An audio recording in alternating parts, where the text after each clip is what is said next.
Boker Tov, Boker Or, on poursuit ce matin sur les halachot relatives à la tenue à avoir pendant la Kriyat Torah.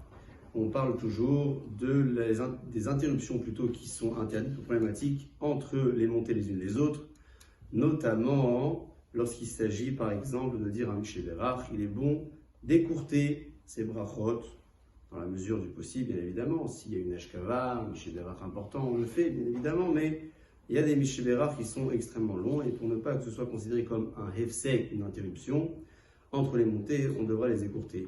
On évite également de faire des drashot, des commentaires qui relèvent du discours entre les montées, même si certaines communautés ont peut-être l'habitude de le faire. Il faut éviter pour ne pas que ce soit considéré comme une interruption. Lorsqu'il y a un hatan, un bar mitzvah, une personne qui monte et pour qui on doit chanter, on verra à fermer le Sefer Torah, non pas à mettre simplement le petit foulard sur le parchemin, mais on le fermera pour ne pas que ce soit un mépris pour le Sefer Torah au moment où l'on chante pour le Hatan, la Kala ou le Bar Mitzvah et les personnes qui méritent d'être honorées ce jour-là. Toujours en parlant de la tenue à avoir pendant la Kriyat Torah, et on voit combien Akadosh Baruch Hu nous dirige dans la bonne direction. Ce matin, dans l'ordre de la Hot, on parle de l'importance ou non de se lever pendant la Aseret Adiberot de Parashat Yitro, Parashat Vaet Hanan. Certaines communautés, Ashkenaz notamment, se lèvent pendant toutes les durées des lectures. Donc pour elles, la question ne se pose absolument pas. Elles ont de toute façon l'habitude de se lever. Qu'en est-il pour la coutume séfarade?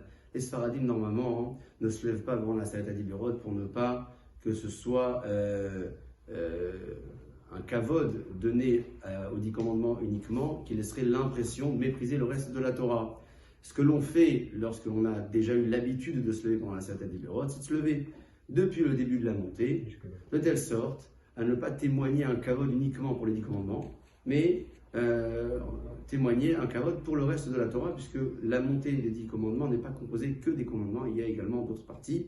Ceux qui ont l'habitude de le faire, les comités qui ont l'habitude de le faire, pour les comités séfarades, veilleront à suivre ce compromis de Rochim Tiyou.